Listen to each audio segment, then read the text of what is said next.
날마다 주님과 함께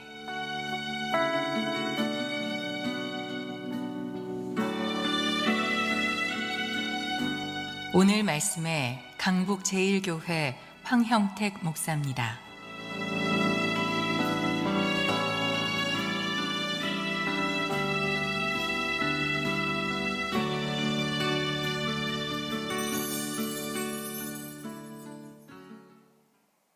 우리나라에 불평 없는 세상 만들기라는 단체가 있습니다. 그 단체의 대표인 한 분이 이런 글을 썼습니다. 제목이 이렇습니다. 당신은 콜라입니까? 물입니까? 제목이 좀 웃기죠? 제가 웬 콜라요? 여러분이 웬 물이요? 그런데 내용이 이렇습니다. 한번 들어보시죠. 오늘은 우리 아이의 성적표가 나오는 날입니다. 성적표를 받아더니 수수우우미양이라고 적혀 있네요. 이 성적표를 보는 여러분의 눈길은 어디로 향하셨나요? 그렇습니다. 바로 양입니다. 이쯤 되면 수나 우는 잘 보이지 않습니다. 오직 양만 크게 보일 뿐입니다. 그렇죠. 우리는요, 수수우우미양 그러면 수우가 안 보이고 갑자기 양이 보이는 거예요. 그래서 야, 너 왜 이건 양 받았냐? 너 다른 과목처럼 좀 열심히 했으면 그것도 수 받을 수 있었을 텐데, 이렇게 말할 거예요. 양에 자꾸 초점이 가요. 이때 부모의 마음은 어떨까요? 마치 세차게 흔든 후 기포로 가득한 곧 터질 것 같은 콜라와 같지는 않을까요? 병 속에 가득 찬 기포는 화가 난 부모의 부정적인 마음을 잘 표현해 주는 것 아닐까요? 바로 이때 그 콜라 병 뚜껑을 따면 어떻게 될까요? 아마도 콜라를 흔든 후에 주변 사람들에게 다가가 콜라 병을 따는 신용을 하면 모든 사람들이 놀라며 피할 것입니다. 하지만 물은 어떻습니까? 생수 한 병을 들고 세차게 흔든 다음에 따는 신용을 한다 해도 아무도 피하지 않을 겁니다. 생수는 어떻게 따든 다른 사람들에게 피해를 주지 않기 때문입니다. 물은 어떤 상황에서도 고요합니다. 더더욱이 갈증을 느끼는 사람의 목을 시원하게 축여줍니다. 그러고는 이런 질문을 던졌습니다. 우리는 외부의 자극에 어떻게 반응합니까? 콜라와 같습니까? 아니면 물과 같습니까? 넌 그렇게밖에 못하니? 네가 하는 게 맨날 그렇지 뭐. 공부는 안 하고 놀기만 하더니 나 이럴 줄 알았어. 가외는 받아서 뭐하냐? 꼭 우리 같잖아요. 우리는 언제나 그렇게 말을 합니다. 길을 열어주지 않고 가둡니다. 서울로 보내야 하는데 더 시골 구석으로 보내는 겁니다. 좀 더 열어놓으면 좀 더 넓은 은혜의 강물을 체험할 수 있을 텐데 그러지 못할 때가 너무 많습니다. 예수님의 이야기가 어떤 것이었냐 하면요, 작은 일에 충성한 사람에게 넌 그것밖에 못할 거야. 한 달란트를 받은 사람이 한 달란트를, 두 달란트를 남긴 그 사람에게 너 그것밖에 못할 거야 라고 말씀하신 적이 없고요, 너 작은 일 잘했으니 큰 일 맡아도 잘할 거야. 그래서 너에게 큰 일을 맡겨줄게. 이게 주님 말이잖아요. 한 달란트를 받아서 한 달란트를 남기게 된 것이나, 그럼에도 불구하고 주님은 너 작은 일 잘했군, 그래서 큰 일 잘할 수 있을 거야. 믿음의 여행이라는 것은요, 점점 더 크고 점점 더 넓고 점점 더 거대한 경험을 하게 되는 여행입니다. 이전에는 느끼지 못했던 것, 예전에는 볼 수 없었던 것, 이전에는 깨닫을 수 없었던 것, 이해하지 못했던 것들을 보게 되고 알게 되고 이해하게 되는 여행이 바로 믿음의 여행이죠. 이런 믿음의 여행이 어떻게 이루어질 수 있을까? 오늘 저는 아브라함과 사라의 이야기를 읽으면서 몇 가지 말씀을 묵상하게 됐습니다. 더 큰 은혜의 바다를 경험하기 위해서 우리는 어떻게 하면 될까? 15절 말씀은 그 첫 번째 이야기를 들려줍니다. 읽으실까요? 시작. 하나님이 또 아브라함에게 이르시되 내 아내 사레는 이름을 사레라 하지 말고 사라라 하라. 무슨 말씀 같으신가요? 저는 이 말씀을 읽다가 그래, 사람은 하나님이 바꾸시면 바뀔 수 있다라는 것이었습니다. 그래서 하나님의 은혜를 경험하려면 우리는 바뀔 수 있다는 믿음을 가져야 합니다. 여러분과 제가 달라질 수 있다는 믿음을 가져야 합니다. 여러분의 자녀가 진짜 달라질 수 있다고 믿어야 은혜의 강물을 경험할 수가 있을 겁니다. 오늘 성경은 말합니다. 사레라는 이름이 사라로 바뀔 거라고. 여러분, 사레는요 90세가 될 때까지 아이를 낳지 못한 여인의 이름이었습니다. 그런데 사라는요 아들을 낳게 되면서 얻게 되는 이름입니다. 다시 말하면 할 수 없었던 여인의 삶이 할 수 있게 된 여인의 삶으로 바뀌어지는 거죠. 하나님이 하시면 마치 아브라함이 아브라함으로 된 것처럼, 사울이 바울이 된 것처럼, 사레가 사라가 되는 것처럼 우리도 달라질 수 있다는 믿음을 가져야 합니다. 누가 하면요? 하나님이 하시면요. 사레라는 뜻은 공주라는 뜻입니다. 프린세스입니다. 그런데 사라는 뜻이 뭐냐면요, 왕비라는 뜻입니다. 왕비요. 왕의 아내가 되는 겁니다. 여러분, 공주라고 다 왕의 아내가 되나요? 아니요. 될 수도 있을지 모르지만 안 될 수도 있죠. 근데 그것이 완벽하게 왕의 아내의 지위를 확고하게 차지하게 되는 것, 그게 사라입니다. 다시 말하면 우리의 삶은 확장될 수 있다는 거예요. 사레에서 사라로 더 크게 바뀌어질 수 있다는 거죠. 사탄은 언제나 이렇게 말하죠. 넌 언제나 그래. 넌 늘 그렇잖아. 내 그럴 줄 알았어. 그게 사탄의 이야기죠. 그래서 늘 우리로 하여금 절망 속에서 빠져나오지 못하게 합니다. 너 기도한다고 된 게 뭔데? 너 예수 믿어서 뭔 그렇게 크게 바뀌었다고? 그래서 끊임없이 죄책감에, 그리고 죄의 본성 속에 사로잡혀서 나오지 못하게 하는 겁니다. 그러나 여러분, 하나님은 그렇지 않습니다. 하나님은 아무리 집 나간 탕자였어도 아버지께 되돌아오는 순간 아들의 영광을 차지하게 되어 있습니다. 그게 회개의 능력입니다. 사탄은 끊임없이 그래서 너 못 가. 너 그러고도 아버지한테 갈 면목이 있냐? 너 그러고도 어떻게 뻔뻔하게 아버지한테 갈래? 돈 벌어서 다시 아버지한테 갖다 주면 몰라도 그렇지 않고 갈 수 없어. 이게 사탄의 이야기입니다. 아닙니다. 우리는 아무것도 없지만 아버지께 되돌아가면 그것이 우리를 새롭게 변화시킵니다. 하나님이 하시면, 하나님께서 행하시면 우리는 사레에서 사라로 바뀔 수가 있습니다. 그래서 우리는 절대 난 그런 인생이야 라고 말해서는 안 됩니다. 아니, 우리 자녀들에게 넌 그런 인생 살 수밖에 없어 라고 말씀하시면 안 됩니다. 때때로 그들이 실패를 계속 반복한다 할지라도 그래, 넌 그럴 줄 알았어 라고 말씀하시면 안 됩니다. 그럼 예수 믿는 사람들은 하나님의 말씀에 익숙해져야 합니다. 하나님이 어떻게 말씀하시는가에 익숙해져야지 세상이 어떻게 말하는가에 익숙해지면 안 됩니다. 세상은 끊임없이 말합니다. 너는 90세까지 아이를 낳지 못한 여인이야, 사레야. 90세까지 못 낳았는데 지금 낳을 수 있겠어?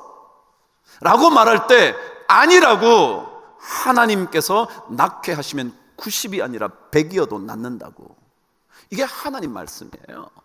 그 말씀에 우리는 자꾸 익숙해져야 해요. 그래서 하나님은 이 사례에서 사라로 바뀌는 인생을 말 한마디로 끝내지 않으시고요, 설명을 쫙 늘어놔요. 그게 16절이에요. 제가 한번 읽어드리니까 들어보시죠. 내가 그에게가 누구죠? 사례에게 복을 주어. 그가 누구죠? 사례가 내게 아들을 낳아주게 하며, 내가 그에게 누구죠? 사례에게 복을 주어 그를, 누구를요? 사례를 여러 민족의 어머니가 되게 하리니 민족의 여러 왕이 그에게서, 누구에게서요? 사례에게서 날 것이다. 참 놀라운 것은요, 이 말씀을 하시고 난 다음에 아들을 낳게 되고 민족의 어머니가 되겠다고 말씀하신 다음에 19절에 가면 그때부터 사례의 이름은 사라집니다. 누구 이름으로 대체되냐면 사라로 바뀝니다. 19절 보십시오. 하나님이 이르시되 아니라 내 안에 사라가 바뀌어버린 겁니다. 그전까지는 사례였어요. 사례를 사례라고 하지 말라고 말씀하신 이후에 복을 선포하신 다음에 주님의 그 사람의 이름을 곧장 바꿔버립니다. 사라로요. 우리는 하나님의 말씀에 예스 하는 훈련을 해야 됩니다. 사탄은 예스 못하게 합니다. 하나님이 아무리 그렇게 말해도요, 너 그렇게 안 되잖아, 너 해봤잖아, 내가 너 안 되는 거 한두 번 본 거 아닌데, 너 지난번에도 안 한다 그래놓고 했잖아. 이게 끊임없이 사탄의 이야기입니다. 그러나 여러분, 하나님의 이야기는요, 사례가 뭘로 바뀐다고요? 사라로 바뀐다. 우리가 바뀔 수 있다. 새로운 피조물이 될 수 있다는 거죠. 그래서 여러분, 회개라는 것은요, 단순히 말의 문제가 아니에요. 많은 사람들이 기독교를 공격하죠. 예수 믿는 것들은 잘못해놓고 회개 한 번 하면 끝났다고 그러더라. 그래요. 몰라서 하는 얘기예요. 여러분, 회개는 단순한 말이 아닙니다. 삶을 전환시키는 하나님의 은혜의 선물입니다. 그래서 회개를 하면, 그래, 내가 다시는 안 그래야지 결단합니다. 비록 부족해서 또 쓰러져도 다시 또 회복하면서 하나님께 자꾸 나아갑니다. 만일 그렇게 살았었어도 이제는 그렇지 않겠다는 결단으로 선포하는 겁니다. 그러니까 이 회개는요, 중요하죠. 회개라는 건 삶이 전환돼서 바뀌어지는 거잖아요. 가던 길을 되돌아서 딴 길로 가는 거잖아요. 사탄은 늘 그렇게 한다고 뭐가 바뀌는데, 교회 간다고 뭐 바뀌는데, 그러죠. 여러분, 그때 아니야, 하나님이 하시면 바뀌어. 그 말을 할 수 있어야 해요. 그 말을 해야 더 큰 은혜의 바닷속으로 우리는 들어갈 수 있게 돼요. 주님께 오면 새로운 피조물이 돼요. 새로운 존재로 거듭나게 돼요. 그래요. 여러분, 우리 하나님께서 하시면 우리는 바뀔 수 있어요. 그걸 꼭 믿으세요. 이걸 믿어야 은혜의 큰 강물 속으로 들어갈 수가 있어요. 저도 참 바뀌기 어려운 존재 아닌가요? 여러분도 그렇고요. 그러나 여러분, 아니에요. 바뀔 수 있어요. 우리는 변화될 수 있어요. 하나님의 은혜가 우리를 충분히 바꿀 수 있어요. 그것을 믿어야 은혜의 더 큰 강물을 경험하게 돼요. 그런데 내가 바뀔 수 있다, 하나님이 하시면 바뀔 수 있다라고 생각하는 사람들이 두 번째 믿어야 되는 게 있어요. 그게 바로 17절이에요. 저와 함께 읽으실까요? 시작. 아브라함이 엎드려 웃으며 마음속으로 이르되 100세 된 사람이 어찌 자식을 낳을까? 사라는 90세니 어찌 출산하리요? 하고 그랬어요. 그럼 왜 아브라함이 마음속으로 웃는 이야기를 여기에 적어 놓은 걸까요? 여러분, 더 큰 은혜의 강물을 확실하고도 견고하게 경험하려면 사람의 생각과 능력의 한계가 하나님의 한계는 아니라는 사실을 믿어야 돼요. 너무 어려웠나요? 쉽게 할까요? 내가 안 된다고 하나님이 안 된다는 게 아니라는 걸 믿어야 돼요. 우리는 전부 다 내가 안 되면 하나님도 못 하실 거야 라고 자기 스스로 한계를 만들어요. 이 한계를 만들어 놓고 하나님도 그러실 거야, 내가 못한다고 남도 못하나요? 아니, 남이 못한다고 하나님이 못하시나요? 그런 거 아니죠. 오늘 성경은 말해요. 아브라함이 속으로 나 100세 됐으니까 어떻게 이게 가능해? 저 여자는 90세 됐는데 가능할 리가 없지. 이게 뭐예요? 자신의 한계예요. 근데 하나님은 그 한계를 아니야, 그렇지 않아. 제가 19절 읽어드릴게요. 하나님이 이르시되 아니라. 하나님 어떻게 얘 낳죠? 우리가 100세가 됐고 90세가 됐는데 어떻게 낳죠? 그때 아니야, 너 안에 사라가 아들을 낳을 텐데 이름을 이삭이라 그래. 알았지? 그럼 우리는 나도 모르게 나의 한계가 하나님의 한계인 것처럼 생각을 해요. 하나님의 더 큰 은혜의 강물을 경험하려면 내 한계가 하나님의 한계는 아니라는 것을 믿어야 돼요. 하나님의 능력은 훨씬 더 크다는 사실을 믿어야 돼요. 아니, 하나님의 말씀 속에는 능력이 있다는 사실을 믿어야 돼요. 인간은 늘 이렇게 질문하죠. 어떻게 그게 가능해? 어찌 그게 되겠어? 여러분, 인간의 어떻게를 하나님의 능력 앞에 굴복시킬 때 은혜의 큰 강물을 경험할 수 있어요. 우리는 전부 다 어떻게, 아이고 안 되지, 어떻게, 그런 소리 마세요. 인간의 어떻게는요, 하나님께 아무것도 아니에요. 내게 능치 못함이 있겠느냐? 그거요. 그걸 믿어야 돼요. 여러분, 우리는 예배를 시작하면 찬양을 하나 해요. 그거 끝나고 나면 그 다음에 뭐 하는 줄 아세요? 사도신경을 해요. 사도들이 믿음을 고백한 것, 그게 사도들의 신경, 경이라는 경전 같은 거예요. 근데 이것은 옛날에 로마 시대에 이루어진 신조였어요. 그래서 라틴어로 되어 있어요. 근데 우리는 이렇게 시작을 합니다. 사도신경은요, 전능하사 천지를 만드신 하나님 아버지를 내가 믿사오며, 그렇게 되어 있죠. 근데 원래 라틴어는 어떻게 되어 있냐면 첫 번째 단어가 뭐냐면 나는 믿습니다 라고 되어 있어요.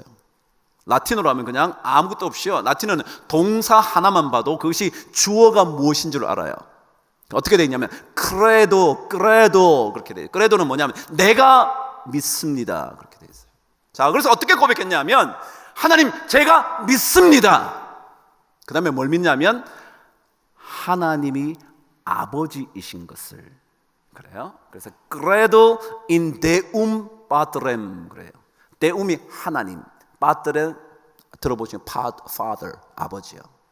뭘 믿는다 그렇게 고백했냐면 나는 믿습니다. 하나님이 내 아버지인 것을 믿습니다. 여러분, 정상적인 아버지라면요, 자식들에게 좋은 것을 주려고 해요. 내가 그렇게 할 수 없어서 그렇지, 할 수만 있다면 가장 좋은 것을 자식에게 주고 싶어 해요. 그게 아버지예요. 사도신경은 어떻게 고백했냐면 나는 믿습니다. 하나님이 내 아버지이심을 믿습니다. 그 다음 단어가 뭐냐면 전능하신, 이런 겁니다. 그럼 어떻게 또 고백했냐면 나는 믿습니다. 하나님이 내 아버지인 것을 믿습니다. 근데 그 하나님이 전능하심을 믿습니다. 세 번째가 뭐냐면 천지를 지으신, 하늘과 땅을 만드신 창조주, 그렇게 되어 있습니다. 라틴어는요, 하늘과 땅을 만든 창조주. 그럼 이렇게 씁니다. 나는 믿습니다. 하나님이 내 아버지이신 것을 믿고 하나님이 전능하시다는 것을 믿고 하나님이 하늘과 땅을 만드신 창조자이심을 믿습니다. 그렇게 되어 있습니다. 다시 말하면 하나님은 없는 곳에서 있게 만드시는 창조라는 단어요. 없는 데서 있게 만드시는 그 전능하신 하나님이 내 아버지라는 것을 뭐라고요? 내가 믿습니다. 그럼 신앙 고백은요, 그냥 하는 게 아니에요. 뭘 믿는지, 그 진짜 어떻게 믿고 우리가 고백하는지, 정말 하나님이 우리에게 전능하신 가장 좋으신 아버지이심을 우리가 믿는지 안 믿는지, 그 믿음이 없으면 우리는 은혜의 강물을 체험할 수가 없어요. 왜요? 내 한계로 끝이거든요. 내가 정해놓은 바운더리가 끝이거든요. 그 뒤에 있는 것들은 볼 수도 없고 알려고 하지도 않거든요. 그런데 그 한계가 아니라 하나님께는 이 한계와는 비교할 수 없는, 아니 상대가 되지 않는 전능하신 하나님의 역사가 있는 곳이 수두룩하거든요. 하나님이 전능하시다면, 그것을 우리가 고백한다면 못하실 일이 어디 있겠냐고요. 못하실 일이 어디 있겠냐고요. 한번 보시죠. 창세기 22장에 가면 아브라함이 이삭을 바치는 장면이 나옵니다. 이삭 얘기가 시작이 되죠. 근데요, 아브라함이 이삭을 바칠 수 있었던 이유가 뭘까요? 아브라함이 100세 때 겨우 얻은 아들을 바칠 수 있는 이유가 뭐였을 것 같아요? 만일 아브라함이 이삭을 바칠 때 이 이삭을 바치지만 하나님이 다시 살려주시든지 아니면 새 생명을 주시든지 믿지 않았다면 바칠 수 있겠어요? 100세대 겨우 얻게 된 그 아들을 바칠 수 있겠냐고요. 그럼 하나님께서 그 자녀를 살리실 거라는 것을 믿지 못하고서는 어떻게 그 아들을 바치겠냐고요. 아마도 분명히 아브라함의 마음속에는 100세 되어서 90세 되어서 도저히 아이를 가질 수 없는 우리에게 이 생명을 주신 하나님이 이 아들을 바친다 해도 또 놀라운 선물을 주실 거야 믿지 않았다면 어떻게 바치겠냐고요. 숨겨놓고 이스마엘 데리고 가서 이게 아들입니다 그리고 바쳤으면 몰라도 어떻게 그거 바칠 수 있겠냐고요. 그 얘기는 아브라함이 하나님의 능력, 하나님의 전능하심, 100세에도 생명을 주신다면 죽여도 주시겠지. 왜요? 죽은 몸이나 다름없는데. 히브리서 가면요, 죽은 몸이나 다름없는 사라에게서 생명이 난 거니까. 그런 거 아니에요? 그거 못 믿으면 끝이죠. 근데 그걸 믿어요. 그래서 창세기의 아브라함의 이야기는 믿음의 이야기로 하는 이유가 뭐냐 하면 이러잖아요. 아브라함이 그것을 믿음에 하나님이 그것을 의로 여기셨더라. 믿으니까. 제가 그랬죠. 하나님의 은혜의 큰 강물을 경험하려면 내 한계가 하나님의 한계가 아니라는 걸 믿어야 돼요. 그걸 우리는 하나님의 전능하심을 믿는다 그래요. 그걸 믿으면요, 일이 실패가 되어도요, 이 실패가 끝이 아니라는 것을 알게 돼요. 여러분, 실패가 끝인가요?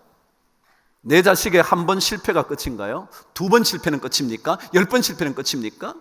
아니, 에디슨이라는 사람은 수백 번도 실패했다는데, 그러고도 나중에 엄청난 것들을 발명했다는데 왜 우리는 그걸 안 믿죠? 한두 번 실패하면 끝인가요?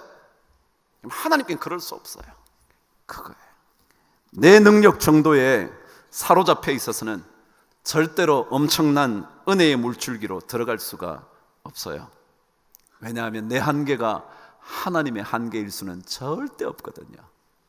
그래서 아브라함이 속으로 웃으면서 어찌? 여러분, 어떻게 어찌는요, 하나님께 아무것도 아니에요. 그래서 우리는 사도 바울의 기도를 늘 잊지 말고 붙들고 있어야 돼요. 에베소서 3장 20절.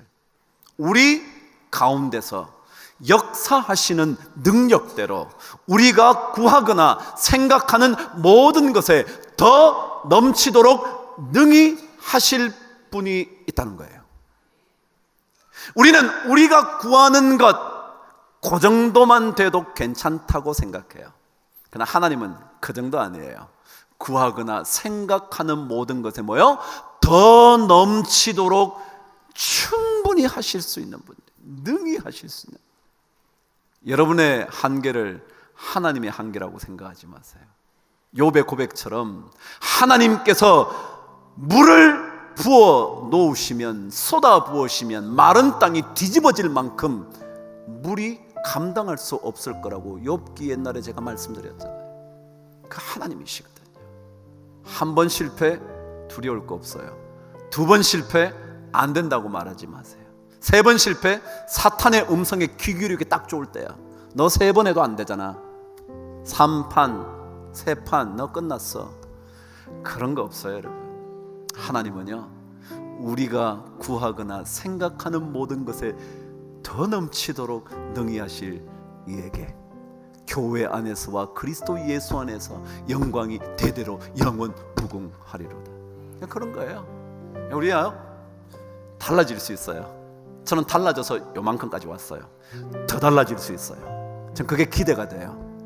여러분도 그래요. 우리 자식들도 그래요. 그리고 그런 사람은 하나님의 전능하심을 믿어야 돼요. 나는 믿습니다. 하나님이 내 아버지 되심을, 하나님이 전능하심을, 하나님이 땅과 하늘을 창조하신 창조주이심을 믿습니다. 그런 고백이 우리 모든 성도들에게 넘쳐나게 되기를 주의 이름으로 축복합니다.